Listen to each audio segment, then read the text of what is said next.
자, 우리가 이제 성인아이 주제인데, 성인아이 주제로 지난번에 두 번 제가 5주씩 두 번 강의를 했죠. 강의를 해서 그때는 주로 초점을 어디에다가 맞춰서 강의를 해드렸냐면, 왜 성인아이가 될까? 성인아이가 될 수밖에 없는, 한 번 했어요. 한 번밖에 안 했나요?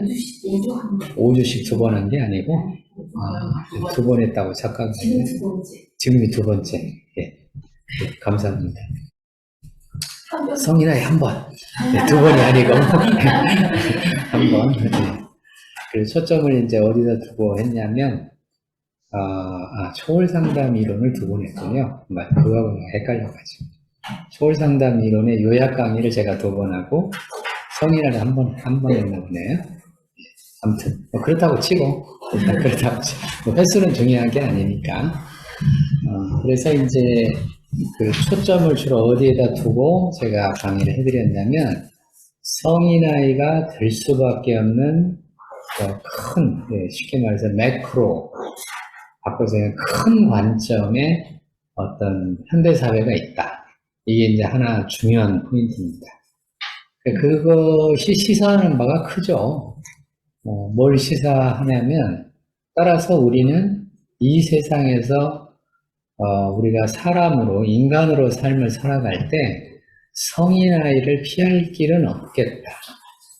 그거는 하나 염두에 두셔야 됩니다. 지금도 이제 우리가 기후위기 이런 것 때문에 막 산불도 많이 생기고, 우리도 지금 막 폭염을 지금 겪었잖아요. 아직도 폭염이 좀 덜 끝나긴 했는데, 겪었는데, 이 폭염을 우리가 피할 수 없듯이, 못 피하잖아요. 내년에는 더 심해지겠죠. 또 앞으로 시간이 지나면 더 심해지겠죠. 그러니까 과학자들 얘기에 의하면 지구 온도가 1도가 높아지는데 그게 2030년으로 예상을 했었는데 그게 당겨지고 있대요, 시간이. 더 당겨지고 있어서 이제 앞으로 지금 23년이잖아요. 4년 내지 5년 후에 2027년, 8년 이때쯤 되는데 그때가 되면 지구가 온도 1도가 더 높아질 수가 있다. 이 큰 지구가 온도가 1도가 높아지면 좀 난리 나잖아요. 그러면 이제 우리 몸도 우리가 36.5도인데 1도가 높아지면 37.5도 거기다 0.5도 더 높아지면 38도잖아요. 보통 38도면 우리 열난다고 하잖아요. 그리고 이제 보통 고열이다 그러면 거기서 1~2도가 높아지면 고열이 되는 거잖아요. 우리 몸도 그렇잖아요. 이 작은 몸도 그러는데 이 큰 지구가 1도가 높아지면 그럼 이거 완전히 재앙 수준이 되겠죠?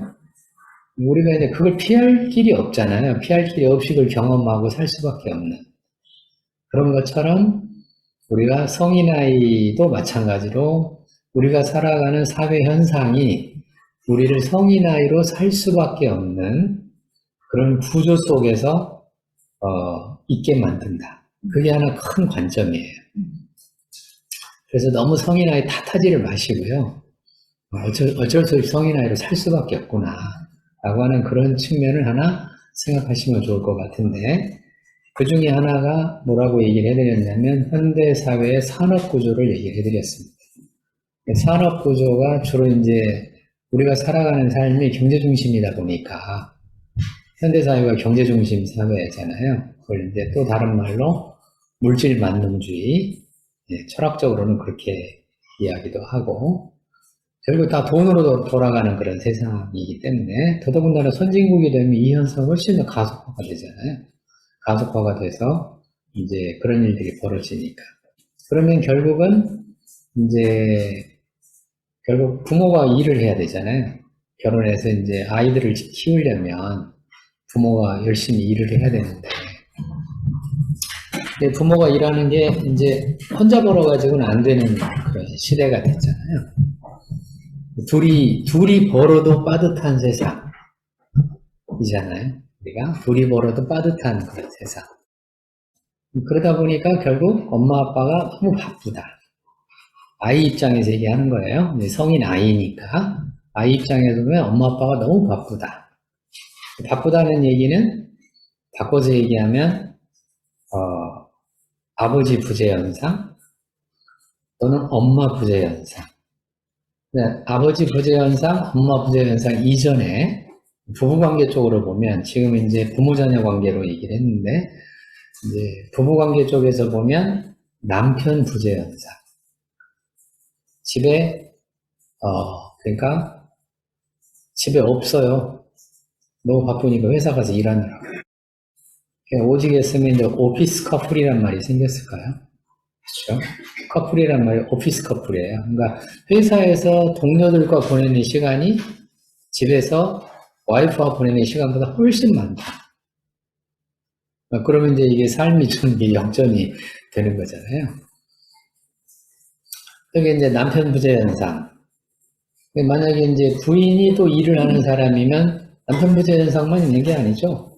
부인 부재 현상도 생기잖아요. 둘 다 없어요, 이렇게. 없죠. 둘 다 없는 그런 상태. 그러면 필연적으로 남는 게 뭐냐면 외로움을 수반합니다. 일은 열심히 하는데 서로 외롭잖아요. 일하고 나면 또 허탈해지고 허전해지고 일하고 나서 집에 가려고 하면은 아무도 없는 혹은 애들만 덩그러니 있는 우리가 상담하다 보면 애들 중에 엄마 아빠 없어가지고 애들만 와가지고 집에 있어서 엄마 그렇게 기다리던 아이들 이런 얘기 자주 듣잖아요 우리가. 근데 그게 뭐냐면 다 이런 현대사회가 가지고 있는 경제 중심 구조 때문에 생기는 현상들입니다. 없죠. 엄마 아빠가 없잖아요. 그러니까 남편도 없고 부인도 없고 다 뭐하러 갔나? 일하러 갔죠. 돈 벌어야 되니까. 일하러 가가지고 돈은 열심히 벌고 뭔가 열심히 일을 하는데 관계의 질은 점점 떨어지는 그런 일들이 벌어지잖아요. 자, 그러니까 이제 이게 결국 뭐를 초래하냐면 부부관계의 약화로 초래합니다. 부부관계가 튼튼해지는 게 아니라 부부관계가 약화되어지죠. 부부관계가 약화된다는 얘기는 온갖 문제들이 다 생기는 주제들이 생기죠. 사실 사람들이 가지고 있는 상당히 많은 문제들은 부부관계 약화에서 옵니다. 제가 이제 그동안에 꾸준히 제가 상담하는 사람들의 마음을 보고 그 문제의 원인을 추적하고 쭉 하다 보니까 결국은 귀결이 되는 게 부부관계입니다.